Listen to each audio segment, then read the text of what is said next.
Olá pessoal, bem-vindos à nossa primeira aula complementar.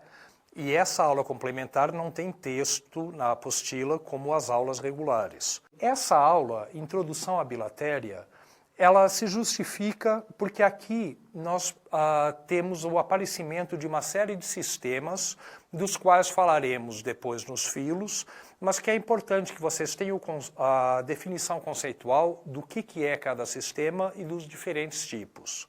Alguma coisa estava no texto da apostila da primeira aula de vocês, mas eu acho que cabe repetir agora, principalmente porque nós vamos entrar nos outros filos e vamos começar a falar desses sistemas e assume-se que vocês já tenham na cabeça o que significa um protonefrídeo, um metanefrídeo, circulação aberta, circulação fechada, celoma esquizocélico, enterocélico e diversas outras características. E nessa aula nós falaremos primeiramente da simetria bilateral, nome bilatéria, introdução à bilatéria. Bilatéria é um táxon que reúne a grande maioria dos animais viventes.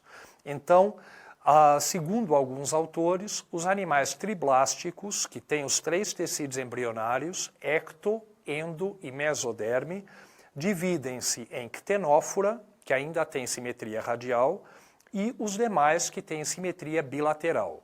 Esses demais são exatamente os bilatéria. Vocês vão ver na última aula, que é a aula complementar, que segundo alguns outros autores, a origem da mesoderme de ctenófora é diferente da dos bilatéria e que, portanto, ctenófora estaria em outra posição na árvore evolutiva dos animais. Bem, isso não nos interessa agora. Nessa aula, nós vamos falar, então, da simetria bilateral e de tudo o que ela acarretou, ou seja, um maior desenvolvimento muscular, um sistema circulatório, um sistema excretor, nenhum dos dois existiam nos animais anteriores, era tudo por difusão, vocês devem lembrar. E, finalmente, nós falaremos muito brevemente das relações em bilatéria. Repito que isso será abordado em outra aula complementar, esse último item, que vai ser no final do curso de vocês. Começando, então, pela simetria bilateral. Vejam, a simetria bilateral em relação ao ancestral radial. Ancestral radial, poríferos e cnidários, um corpo ou colunar, no caso dos cnidários, ou em forma de um vaso, vamos dizer assim, no caso das esponjas. Sendo que muitas esponjas nem têm simetria, porque elas vão crescendo direcionadas pelas correntes de água. Então o corpo pode ser completamente assimétrico em algumas formas de esponjas leuconoides. Mas a maioria tem esse formato que, olhando por cima, seria circular. Sendo circular, os eixos de simetria, ou seja, como você pode dividir o corpo em duas metades iguais, num círculo há inúmeros. Qualquer um que passe pelo centro é um eixo de simetria. E aí você vai ter todos os raios, o diâmetro de uma circunferência. Por isso nós falamos em simetria radial. Nos outros, nos quais nós vamos falar agora, bilatéria, há apenas um eixo que divide o corpo em duas metades iguais. Além disso, há outros planos que podem dividir o corpo em duas metades, só que elas não são iguais. Vejam então os planos de divisão. No animal esquematizado aqui, nós teríamos três planos de divisão que definem regiões do corpo e todas essas regiões estão especializadas em bilatéria. Então, o primeiro plano, o plano que realmente divide o corpo em duas metades iguais, é o plano sagital. Seria esse daqui, que divide o corpo nas metades direita e esquerda. Ou seja, um eixo. Para nós que somos bípedes, altera um pouco, é um pouco mais difícil de visualizar, mas pensem num cachorro, por exemplo, que é quadrúpede, e aí dá para você definir bem o que seriam os lados. Então, o plano sagital, ele passaria por aqui. Dividiria o corpo em duas metades iguais, metade direita e metade esquerda. Então, nesse animal representado aqui, ele passaria bem no meio aqui da cabeça, dividindo nos lados direito e esquerdo. Um segundo plano, que não dá duas metades iguais, é um plano que passa nesse sentido. Então ele divide o corpo em superfícies dorsal e ventral. Ou seja, mais uma vez no meu exemplo, esse plano passaria por aqui, separando o corpo em lados ventral e o dorsal, que corresponderia às costas. E o terceiro plano, aqui não está colocado exatamente no meio, deveria estar exatamente no meio para poder dizer que são duas metades, mas de qualquer maneira um plano transversal, um plano que cortasse o corpo nesse sentido aqui, dividindo então em regiões anterior e posterior. Todos esses planos estão especializados em bilatéria. Então, esse que divide em regiões anterior e posterior, a anterior geralmente, nem todos, mas geralmente apresenta a diferenciação de uma cabeça. O plano anterior, que dividia em dorsal e ventral, delimita as superfícies dorsal e ventral do corpo, cada uma com especializações próprias. Isso é fácil imaginar no animal vermiforme, por exemplo. A parte ventral é a parte que rasteja sobre o substrato. Então ela deve apresentar algum tipo de estrutura locomotora. Nesse caso, pernas que estão representadas aqui. Já a face dorsal é a face que está exposta. Então, normalmente, a face dorsal vai apresentar células que são protetoras com relação à luz. Além disso, ela pode apresentar algum tipo de couraça ou algum revestimento externo para a proteção do animal. Aqui, então, com relação à arquitetura do corpo, vimos que houve regionalizações. E agora nós vamos falar dessas regiões mais especificamente. Conforme eu disse no slide anterior, a diferenciação em regiões anterior e posterior levou ao aparecimento de uma cabeça. Nos primeiros plateumintes ainda não há cabeça, eles têm a divisão anterior-posterior, mas não têm realmente a formação de uma cabeça. Mas numa planária já existe, e em todos os outros animais existe. Essa cabeça, ela tem um acúmulo de órgãos sensoriais, e isso se reflete numa maior concentração de neurônios que levou posteriormente ao aparecimento de um cérebro ou gânglios cerebroides. Então isso é uma especialização bastante importante, principalmente pelas diferenciações na parte anterior do corpo. Além disso, conforme eu disse, especializações de superfícies dorsal e ventral, a dorsal protetora e a ventral locomotora. Isso então gerou mudanças no eixo de locomoção. Reparem numa coisa, a musculatura é de origem mesodérmica. Os músculos, em geral, são mesodérmicos. Porífera não tem tecidos. Cnidários são diploblásticos, ou seja, só tem ectoderme e endoderme.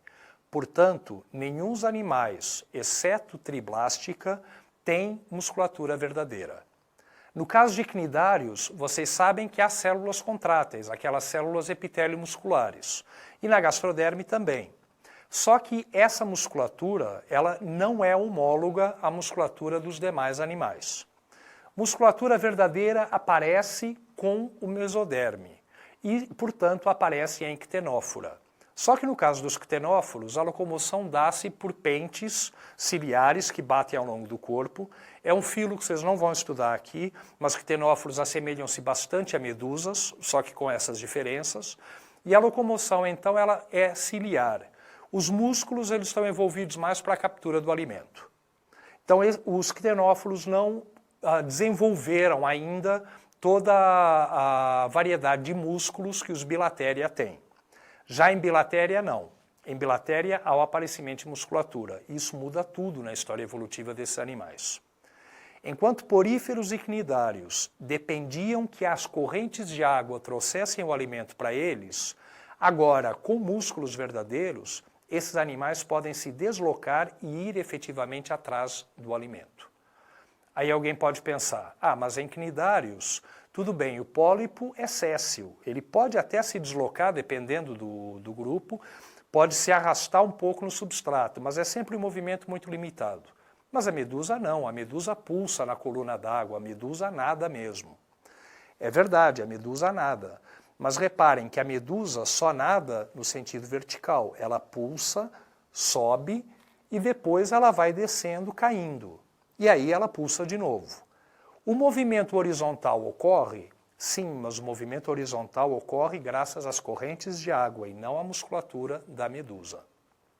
Agora, no caso dos bilatéria, vai haver camadas musculares realmente para o animal se deslocar ativamente para ir atrás de alimento e para ir atrás de parceiros para a cópula. Portanto, isso gerou todo um novo modo de vida. E essas mudanças começam pelo eixo de locomoção. Cnidários eram animais sésseis e de simetria radial. Então, imagina um formato circular, o alimento pode chegar de qualquer direção, o animal, se for se arrastar, ou a própria medusa, se for pulsar, ela pulsa independente de lado, ela não tem esse sentido de que um lado é anterior e outro lado é posterior. Agora sim, vai haver esse sentido, essa localização, e os animais tendem a se locomover com a região anterior para frente. Então, isso gerou mudanças em toda a organização muscular. Mudanças, até talvez mudança não seja a palavra certa, considerando que a musculatura de bilatéria não é homóloga à de cnidários. Mas, de qualquer maneira, todo um novo sistema muscular apareceu. E isso, então, foi também possibilitado pela concentração de órgãos sensoriais e de células nervosas na região anterior do corpo.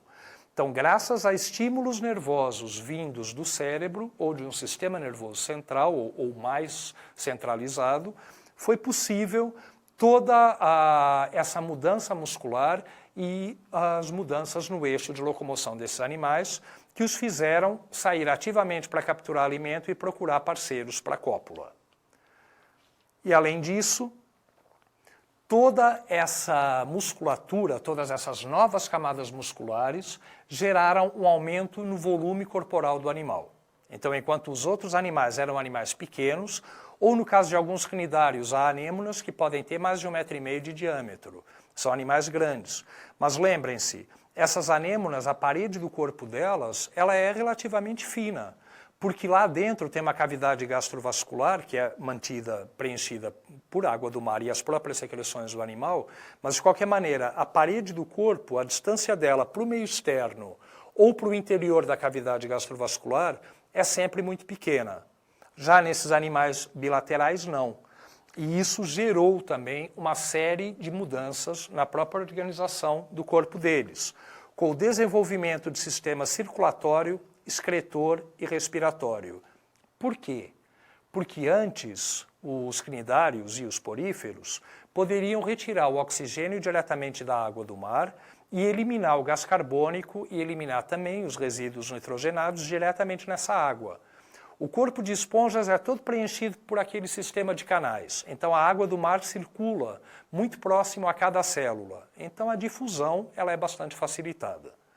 No caso de cnidários é a mesma coisa, porque por fora é o meio externo, por dentro é o líquido dentro da cavidade gastrovascular que é renovado constantemente.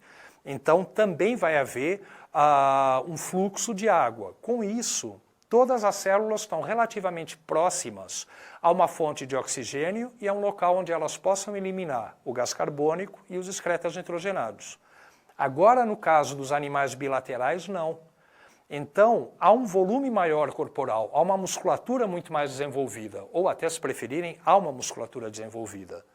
Com isso, o corpo é mais espesso, as distâncias são maiores e a difusão não é suficiente para suprir as necessidades desses animais, conforme até eu vou falar daqui a pouco um pouco mais. Vamos então ver como é que está a musculatura organizada nesses animais. Há duas camadas musculares principais.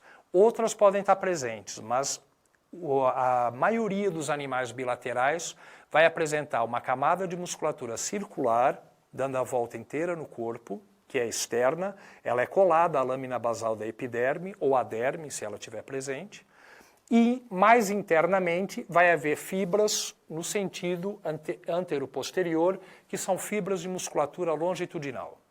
Então as duas camadas musculares principais em bilatéria vão ser circular e longitudinal. Além da circular e da longitudinal, alguns animais podem apresentar uma musculatura dorso-ventral, que achata o corpo. Então é o caso dos plateumintes, é o caso de sanguessugas e diversos outros filos animais que apresentam esses feixes musculares promovendo o achatamento. E pode haver também entre a circular e a longitudinal uma camada muscular que tem fibras organizadas em diagonal num sentido e no outro, formando uma trama. Essa musculatura é chamada oblíqua e ela promove, então, movimentos de rotação do corpo.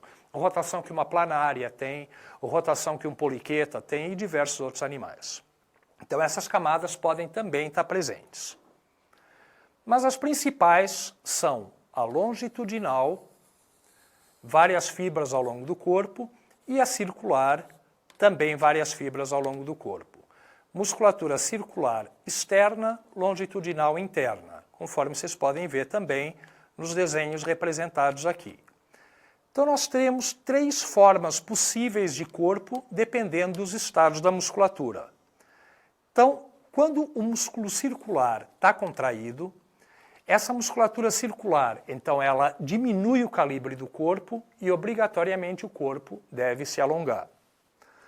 No estágio em que ambas as faixas musculares estejam relaxadas, ou o mais próximo possível do relaxamento, atinge-se um equilíbrio entre musculatura circular e longitudinal.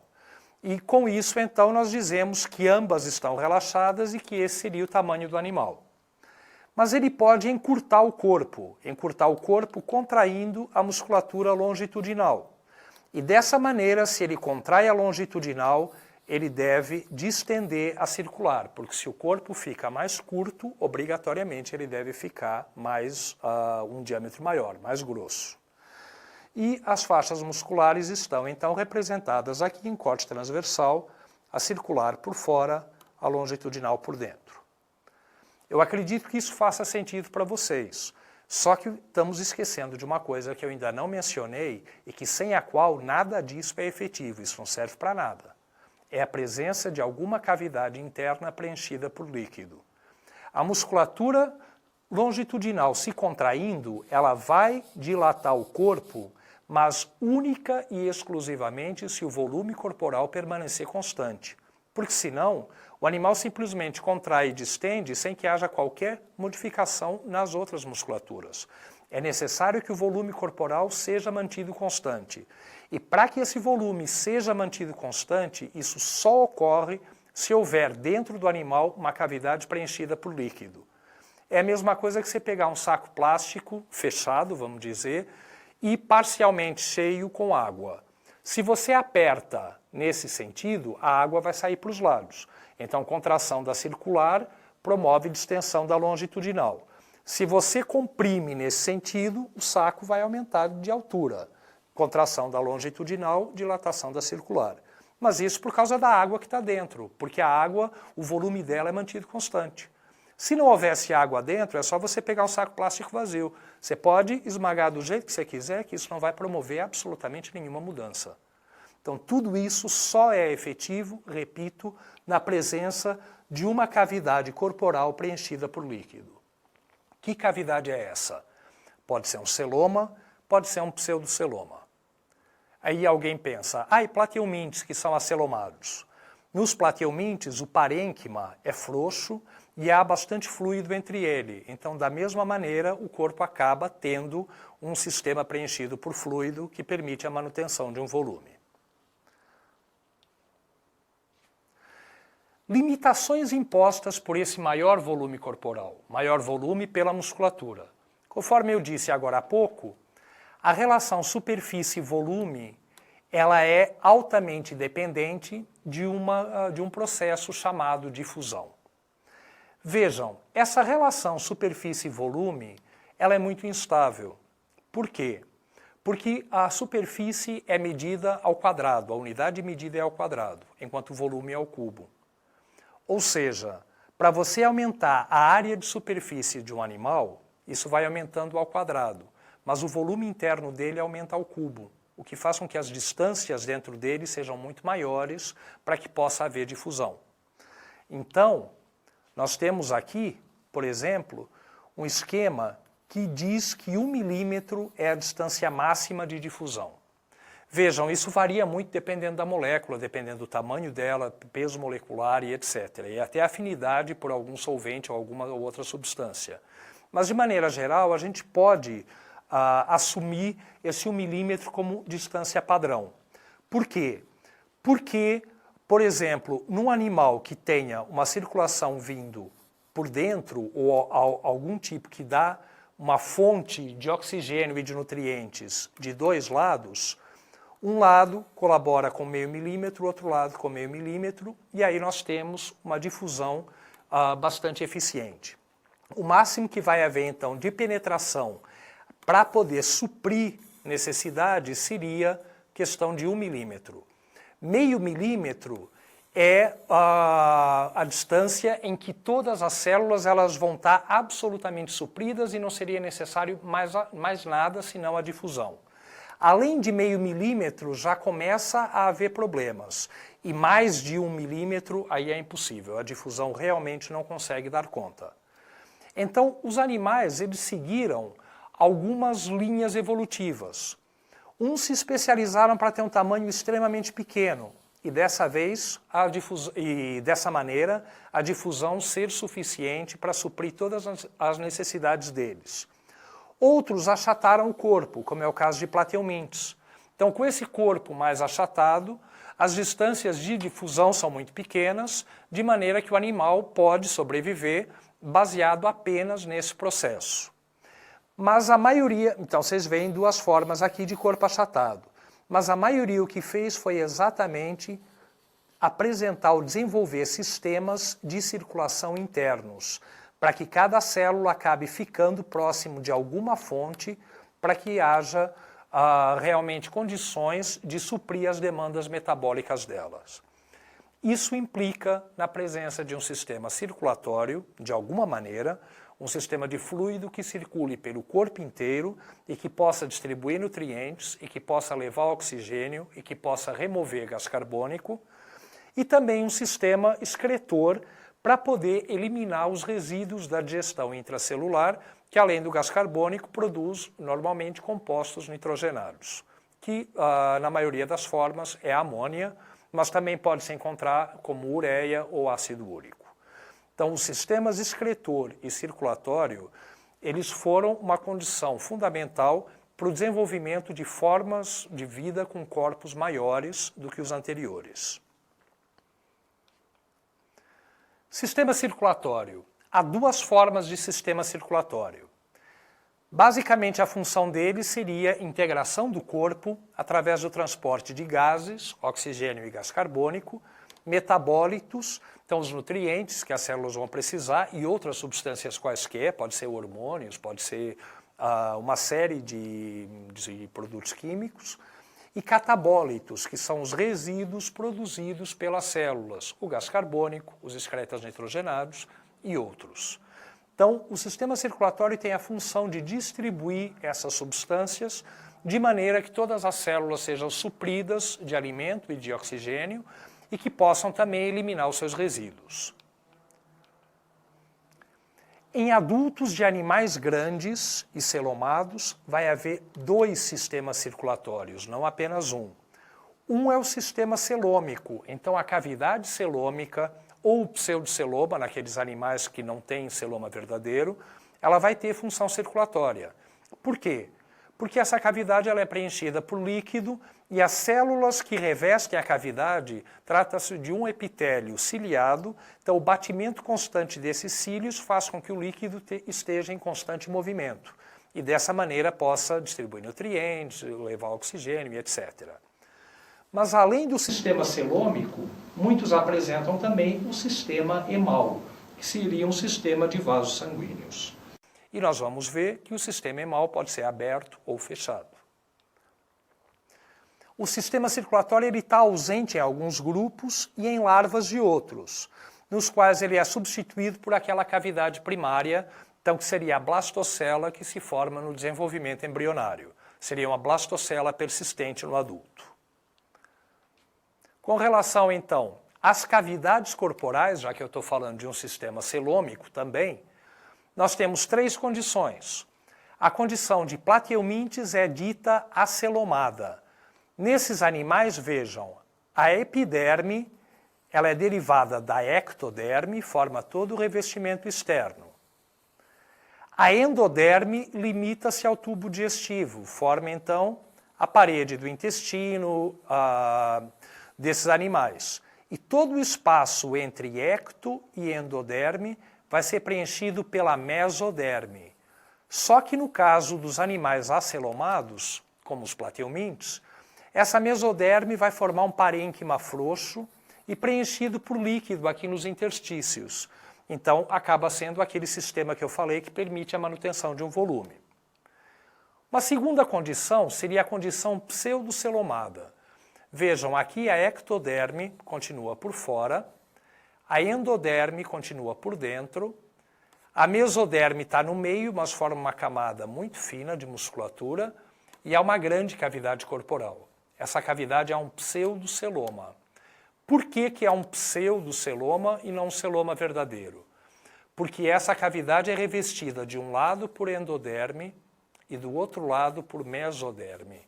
Então ela tem um revestimento diferente do celoma, onde, conforme nós vamos ver, a ectoderme forma uma camada externa, a endoderme forma uma camada interna e a mesoderme forma faixas musculares, tanto grudadas na parede do corpo quanto na parede do intestino, mas delimitando entre elas uma cavidade, um celoma verdadeiro, que vai ter então um epitélio fechando toda essa cavidade. Esse epitélio é de origem mesodérmica, portanto é mesoderme dos dois lados e não apenas de um, como num pseudoceloma, sendo que aqui é o exemplo de Annelidius, onde além do epitélio forrar completamente essa cavidade, ele também está dividido em lados direito e esquerdo do corpo, ao longo do corpo inteiro, por esses mesentérios, que são uma camada dupla desse epitélio mesodérmico.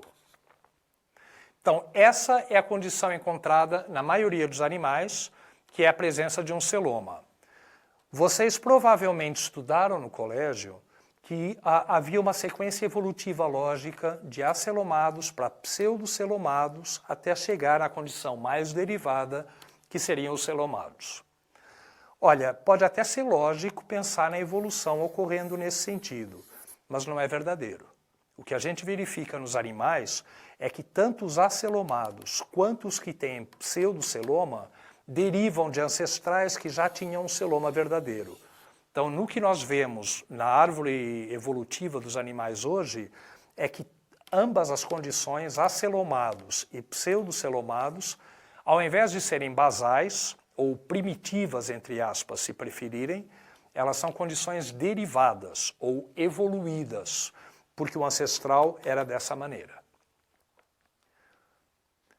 Com relação ao sistema circulatório emal, então, o fluido que está dentro do pseudoceloma ou do celoma verdadeiro, ou que preenche os interstícios do mesênquima de um animal acelomado, esse fluido vai ter funções circulatórias. Ele vai ter funções de distribuir nutrientes, distribuir gases e remover resíduos.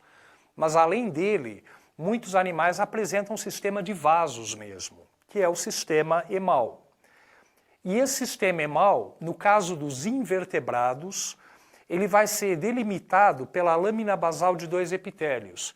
Então nós temos dois epitélios justapostos, vamos dizer, cada epitélio na base vai ter lâmina basal, então essas lâminas basais se afastam um pouco e ao se afastarem delimitam um espaço interno que seria um vaso. Nos vertebrados vai haver um epitélio mesmo revestindo esse vaso. Nos invertebrados, repito, é só lâmina basal. E o sistema circulatório ele pode ser aberto ou fechado. Aberto é quando não há vasos ao longo do corpo inteiro. Então, os vasos existem, mas em determinado momento eles acabam e o fluido sanguíneo, o fluido circulatório, acaba caindo numa cavidade corporal persistente. Pode ser um celoma, pode ser uma blastocela ou alguma outra que haja. Mas, de qualquer maneira, os vasos não são contínuos ao longo do corpo inteiro. Já no sistema fechado, os vasos sim são contínuos. Então, os vasos vão se ramificando cada vez mais em vasos de calibre menor, até chegar aos vasos capilares. Aí os vasos capilares começam a confluir uns para os outros, formando vasos maiores e fechando o sistema. Então vocês vejam aqui a representação de dois animais hipotéticos, logicamente, um com sistema fechado, outro com sistema aberto. No sistema fechado representado aqui vai haver um coração, da onde sai uma aorta, uma artéria, e essa artéria vai se ramificando para os diferentes órgãos, formando vasos capilares a cada órgão, que depois confluem todos para um outro vaso que leva o sangue de volta ao coração. Então o sangue está sempre, permanentemente, dentro de vasos e os órgãos vão ser irrigados de maneira paralela. Então é dito que é um circuito em paralelo. No outro sistema, vejam, há um coração, vai haver uma aorta, mas essa aorta de repente acaba. E o sangue vai cair dentro de uma grande cavidade corporal que banha todos os órgãos e vai passando em série de um órgão para outro, até pelos movimentos corporais, ou por cílios, ou pela própria musculatura do corpo, ser conduzido novamente a um vaso que vai chegar ao coração fechando o circuito. Então os órgãos são lavados pelo sangue, eles são banhados um depois do outro, numa circulação serial. Além do sistema circulatório, há então o sistema excretor. E nesse sistema excretor eu acredito que vocês se lembrem de proto- e metanefrídeos, mas raramente definições deles são realmente fornecidas. Vocês até viram alguma coisa na primeira aula, no texto da primeira aula havia a definição de protonefrídeo. Agora nós vamos ver aqui nessa aula complementar de uma maneira um pouco mais elaborada. Vejam, o sistema excretor ele é originalmente encarregado da eliminação de água, sais e resíduos, principalmente compostos nitrogenados. Só que reparem, na maioria dos animais aquáticos, a amônia poderia ser eliminada por difusão. O sistema excretor não seria realmente uma limitação. A ausência de sistema excretor não seria uma limitação para esses animais eliminarem a amônia. Mas o que é muito importante para qualquer animal aquático é a osmorregulação. Vocês já estudaram osmose, já sabem o que é isso. A osmose, então, faz com que um animal, se tiver num meio menos concentrado do que ele, tenda a entrar água dentro dele. Por outro lado, se ele tiver no meio, se o meio interno dele for menos concentrado do que o meio externo, na água do mar, por exemplo, tende a sair a água dele. Qualquer das condições é totalmente impossível para o animal sobreviver. Ou entra água até ele estourar, ou sai água até ele murchar. Então, ambos os casos são terrivelmente nocivos para os animais. E para haver esse equilíbrio iônico, ou eliminando sais diretamente para mudar a concentração interna, ou absorvendo sais do meio externo, é que vai haver um sistema excretor. Em outros, no caso dos animais terrestres principalmente, esse sistema excretor que elimina resíduos acaba sendo usado principalmente para a eliminação de ureia, amônia ou ácido úrico. A excreção consiste de 3 etapas. Uma ultrafiltração, onde é formada uma urina primária, bastante diluída, com muita água e muitos compostos que são importantes para o corpo. Depois vai haver reabsorção desses compostos e de grande parte da água, até a eliminação da urina final, daquilo que não foi absorvido. E existem 2 tipos, que são os proto- e os metanefrídeos. Vamos ver então o que é cada um desses. O protonefrídeo ele vai apresentar uma célula terminal, chamada célula capuz, que vai apresentar um ou mais flagelos. Dependendo da quantidade de flagelos e dependendo também do formato dessa célula, é que vocês vão ter diferentes nomenclaturas para ela. Então vocês já devem ter ouvido falar de solenócito, célula-flama, bulbo-flama. As diferenças entre uma e outra, os nomes não são sinônimos. As diferenças entre uma e outra dão-se exatamente pelo número de flagelos e a morfologia dessa célula. Mas essa célula é uma célula terminal, ela fecha um tubo, um duto. Esse sistema apresenta uma luz interna, então ele é oco, vamos dizer assim, e no limite entre essa célula capuz e a célula que forma o tubo, vai haver interdigitações, então vai haver, as células se encaixam como se fossem os dedos de uma mão, interdigitações. Só que essas interdigitações não são perfeitas, elas são como eu estou representando aqui, deixando espaços. Os espaços que são deixados é que vão promover a filtração. Como? O flagelo bate, isso está mergulhado dentro de um sistema com líquido, então o batimento do flagelo, logicamente, se você empurra um líquido, mais líquido vem. Então o batimento do flagelo gera um fluxo de líquido que atravessa essa parede.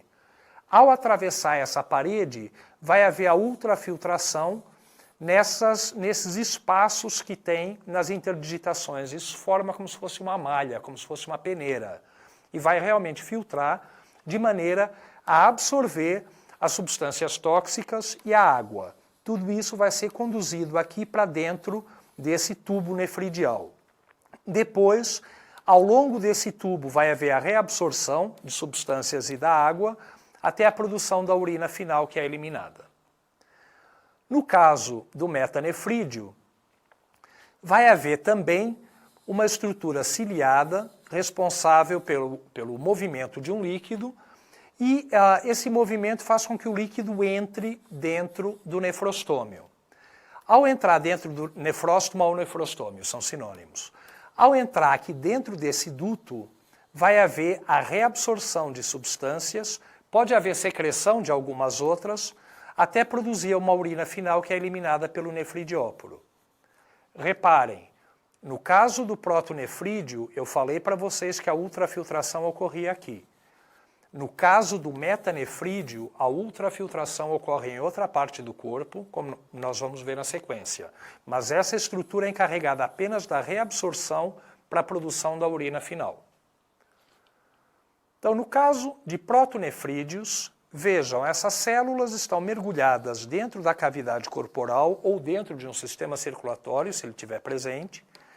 Vai haver a ultrafiltração através daquelas fenestrações, daqueles espaços que há entre a célula capuz e a célula do tubo, de maneira que nesses espaços entre as células vai haver apenas a própria lâmina basal separando um meio do outro.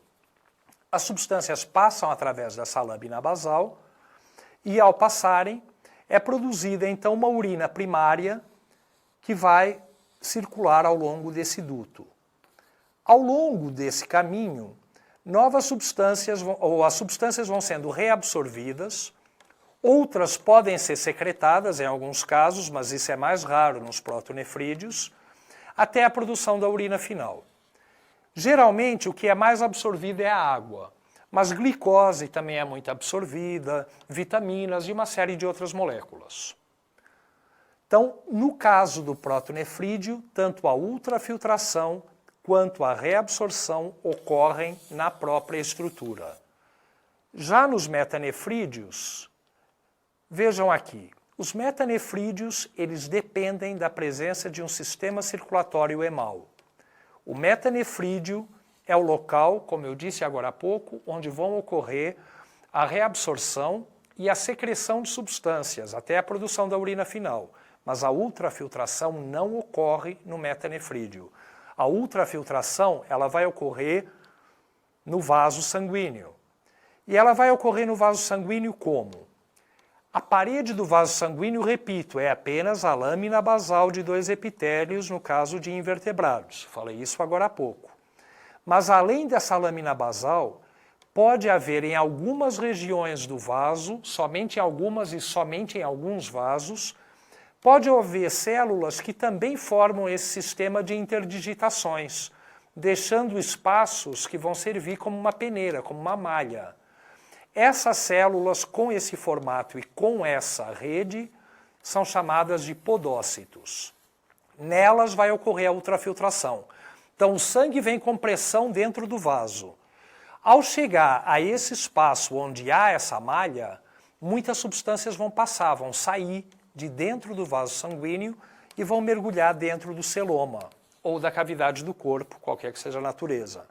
Então, nesse fluido que circula no celoma, vão passar a estar presentes água, toxinas, hormônios, aminoácido, açúcar, íons e mais uma série de moléculas. Muitas delas, como no caso da amônia, devem ser eliminadas do corpo. Outras, como a água, como os hormônios, como aminoácidos, açúcares e muitos íons, devem ser retidas. Como é que isso vai ocorrer? Então, ao longo desse caminho no duto nefridial, vai haver a reabsorção de substâncias, vai haver a secreção de algumas outras que tenham que ser eliminadas para a produção da urina final.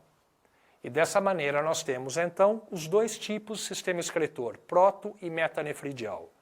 Protonefridial caracterizado por realizar ultrafiltração e reabsorção na mesma estrutura. Metanefridial por dividir as funções. Só que essa divisão de funções exige obrigatoriamente a presença de um sistema circulatório, além do próprio sistema excretor. Com relação, então, à evolução dentro de bilatéria. No final do curso eu vou dar uma aula complementar falando apenas disso. Só que nessa aula complementar eu vou me limitar àquela hipótese mais aceita. Agora eu vou apresentar duas hipóteses, até há outras, mas essas são as duas principais. Uma delas que era, assim, considerada uma verdade inabalável até a década de 90, até o final do século XX, e a outra que é a mais atual. Então, a primeira das hipóteses, a chamada hipótese articulata, ela dizia o seguinte: vejam, os animais bilatérios dividem-se na base em protostômios e deuterostômios. Só que junto com os deuterostômios vai um grupo de filos que vocês não vão estudar aqui, vocês só vão ouvir falar desses filos agora e nessa outra aula complementar, que são os lofoforados. Os lofoforados reúnem três filos: Braquiópoda, que são animais bivalves muito semelhantes aos moluscos bivalves, só que aqui as duas valvas são dorsal e ventral, enquanto nos moluscos elas são direita e esquerda. Forônida e Briozoa. Ambos os grupos, Forônida e Briozoa, têm um corpo que se assemelha bastante ao corpo de um cnidário. No caso de Briozoa, esses animais geralmente são coloniais e têm um esqueleto calcáreo.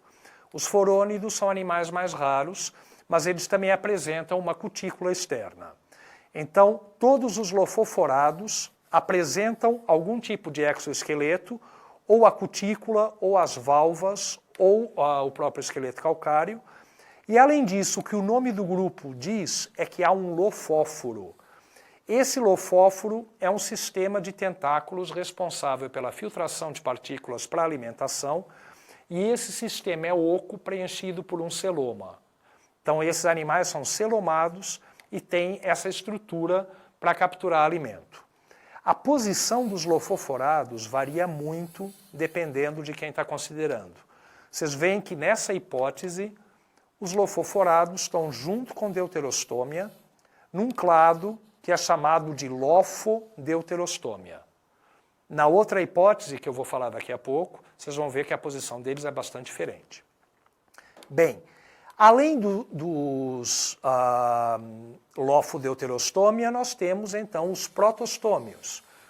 E os protostômios eram divididos em animais que apresentam o sistema nervoso circular, os chamados cicloneuralia, e todos os demais são animais que têm segmentação em espiral. Então, aquela segmentação onde a célula já tem destino definido e onde as células filhas vão se acomodando nos espaços entre as células já existentes, descrevendo um padrão em espiral.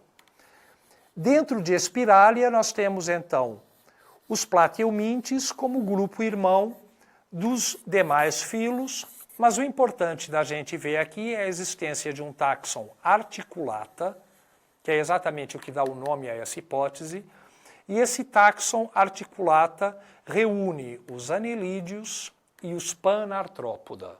Ou seja, segundo essa hipótese, anelídeos e artrópodes, que são animais metamerizados, seriam grupos irmãos. Essa hipótese, morfologicamente, faz muito sentido. Ela foi proposta no século XIX e ela foi uma verdade assim inabalável durante mais de 100 anos. Acreditava-se realmente que anelídeos e artrópodes fossem grupos irmãos, pela presença de metameria em ambos. Anelídeos têm, de maneira geral, circulação fechada, enquanto artrópodes têm circulação aberta. Ambos são celomados, mas no caso de artrópodes, a cavidade principal, o celoma limita-se à região do pericárdio, ao redor do coração, e algumas estruturas ao redor dos nefrídeos. No geral, toda a cavidade corporal de artrópodes é uma mixocela, é uma mistura do celoma com a blastocela persistente, enquanto os anelídeos são verdadeiramente celomados e mantêm grandes cavidades celômicas. Então a organização corporal desses animais é bastante diferente, mas já que ambos apresentam metameria, ambos estavam no mesmo grupo. Essa teoria ela foi proposta, então, como eu disse, no século XIX e até quase ao final do século XX ela se mantinha válida. Até o momento que começaram os estudos com filogenias moleculares. E as filogenias moleculares apontaram numa direção completamente diferente dessa. Essa direção diferente é a chamada hipótese ecdysozoa e lofotrocozoa. Segundo essa hipótese, os bilatéria se dividem na base em deuterostômios e protostômios. E os protostômios subsequentemente se dividem em ecdysozoa e lofotrocozoa. Lofo, por causa dos lofoforados. Reparem que agora os lofoforados estão dentro de protostômios ao invés de estarem em deuterostômios como na filogenia anterior. E a resposta a isso é que os lofoforados têm um sistema de clivagem, ou seja, um desenvolvimento que lembra muito a clivagem radial, típica de deuterostômios, mas que não é exatamente igual. E que para alguns autores pode ser uma clivagem espiral modificada. Bem, então, de qualquer maneira, os lofoforados, segundo essa nova hipótese, ocupam uma posição bem diferente do que eles ocupavam no grupo anterior. Dentro de protostômios, então, nós temos os animais que sofrem ecdise, que sofrem troca de esqueleto, onde nós encontramos os artrópodes e aquele cicloneuralia, que eu falei agora há pouco, com o sistema nervoso em anel, e o outro grupo é o dos lofotrocozoa, com os lofoforados, e os animais com segmentação espiral. Reparem que a segmentação espiral, segundo a hipótese anterior, estava presente em artrópodes também. Agora, eles estão bem longe. E, por sua vez, aqui vai haver um grupo maior, que é o grupo dos trocozoa, que são os animais com a larva trocófora, e anélida e moluscos seriam grupos irmãos. Reparem, tem outros filos representados aqui, alguns deles já estão sinonimizados dentro de anélida, outros ainda são válidos, mas há alguma divergência entre os autores. Os filos que realmente têm larva trocófora são Nemertinia ou Nemertia, molusca e anélida. E molusca e anélida como grupos irmãos. Então, enquanto na hipótese anterior, anelídeos e artrópodes seriam grupos irmãos, agora os artrópodes são grupo irmão de cicloneuralia, enquanto moluscos são grupo ou irmão de anélida. É importante vocês verem isso, não é para confundir a cabeça de vocês sobre qual hipótese seria verdadeira e qual não seria. Hoje, 90% dos autores, por aí, acredita nessa hipótese e a outra está descartada. Tanto é que na última aula complementar, que eu vou falar de filogenia, eu só vou abordar essa hipótese daqui. Entretanto, o importante aqui é vocês verem que toda a área de ciências é uma área extremamente dinâmica. Aquilo que nós acreditamos hoje não precisa necessariamente ser válido daqui a 10 anos ou daqui a 20 anos, à medida em que novas técnicas surgirem, à medida em que novas ideias forem aparecendo e à medida em que o nosso conhecimento das diferentes áreas for aumentando também. É só vocês pensarem ao longo da história da vida em todas as mudanças que já houve de pensamento da sociedade e da própria comunidade científica. E a zoologia, como qualquer ciência, mostra bem isso. Então, uma teoria, que era a hipótese anterior, a hipótese articulata, era considerada, assim, a mais correta possível durante cerca de 150 anos, mais até do que isso. E de repente, de uma hora para outra, apareceram as técnicas de filogenia molecular, deram os resultados considerados inicialmente como absolutamente estapafúrdios, todo mundo achava que aquilo estava errado e que não era possível, mas à medida em que os resultados foram se repetindo, a mudança de cabeça dos pesquisadores foi obrigatória. Por que está acontecendo isso? Por que está dando esse resultado? O que nós estamos vendo de errado? Se é que estamos vendo alguma coisa de errado? Então toda a ciência caminha dessa maneira. Vocês estão fazendo um curso de licenciatura em ciências, vão dar aula, mas basicamente, mesmo não trabalhando com pesquisa, e talvez alguns de vocês venham a trabalhar, mas mesmo que não trabalhem com pesquisa, a mente de vocês é a mente de alguém que se interessa por ciências. E então eu digo para vocês, em ciência nada é definitivo, tudo muda. Por quê? Porque as nossas ideias mudam, a nossa própria concepção do mundo muda e o nosso conhecimento muda. E enquanto as coisas evoluem, enquanto as coisas se transformam, as nossas ideias sobre todos os campos da ciência, e em particular sobre como foi a evolução dos grupos animais, também mudam de acordo com as novas ideias vigentes e com o conhecimento adquirido. Era isso que eu tinha para falar para vocês hoje. Mas para terminar, eu vou apenas colocar uma comparação aqui entre protostômios e deuterostômios. Vocês devem lembrar do colégio que protostômios o blastóporo origina a boca, deuterostômios ele origina o ânus. É verdade, entre aspas. Na verdade, tanto boca quanto ânus se originam por invaginações da epiderme. Então eles têm origem ectodérmica. O que o blastóporo vai originar é a abertura anterior ou a abertura posterior da endoderme, que a gente acaba, para resumir, para simplificar, chamando de boca e ânus.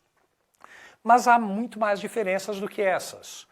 Então vejam, no caso de protostômios, a clivagem é espiral, ou seja, a clivagem é determinada, as células têm um destino fixo a partir do momento em que elas foram produzidas, já se sabe o que cada célula vai originar, e as células filhas vão se acomodando nos espaços entre as células já existentes no embrião, de maneira espiralada. E elas são de tamanhos diferentes, enquanto nos deuterostômios, via de regra, a clivagem é indeterminada, ou seja, as células não têm destino fixo, e as células filhas são de mesmo tamanho e todas se acomodam enfileiradas, como os raios de uma circunferência. No caso da blástula, essa blástula é oca. Aquele exemplo, aqueles estudos de embriologia que vocês tinham no colégio, eles se referem a animais deuterostômios, animais com simetria radial. A blástula, como a blastocela, é a chamada celoblástula, ou seja, blástula com uma cavidade. No caso dos animais protostômios, a blástula é maciça, ela é uma estereoblástula. Eu até já falei alguma coisa na aula de hoje, mas a mesoderme, no caso de animais protostômios, se origina a partir da extremidade posterior do embrião e toda a mesoderme deriva de uma única célula que vai proliferando. Essa célula é chamada mesentoblasto, ou célula 4Dzinho, segundo a nomenclatura adotada para o grupo. No caso de deuterostômios, a mesoderme surge como bolsas que se desprendem do tubo digestivo, da parede do tubo digestivo. E, portanto, a origem é endodérmica. Aqui o mesentoblasto também é originado a partir de células da endoderme, ou células que posteriormente vão formar a endoderme. Mas enquanto aqui é especificamente de uma célula que se origina toda a mesoderme e, logicamente, todo o celoma também, aqui não.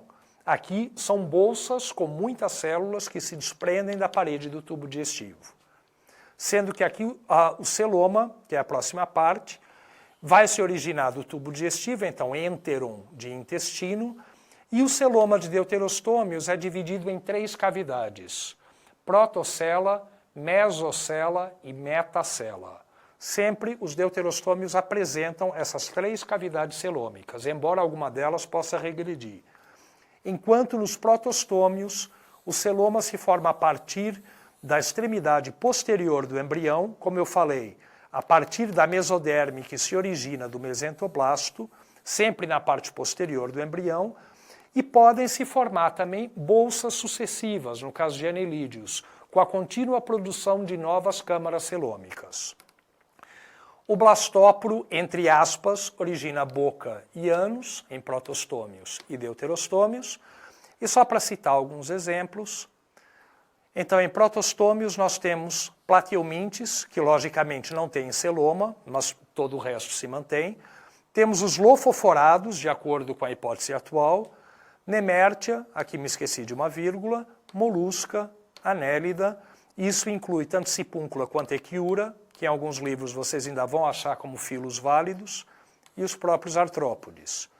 Já os deuterostômios, nós temos Chetognata, que é um grupo que vocês não vão estudar, um grupo muito pequeno de animais deuterostômios, os equinodermados, que vocês sim vão estudar, estrelas do mar, pepinos, ouriços, tal, hemicordados, que também não serão estudados, outro grupo bastante pequeno, e os chordata, que vocês vão estudar principalmente pelos vertebrados.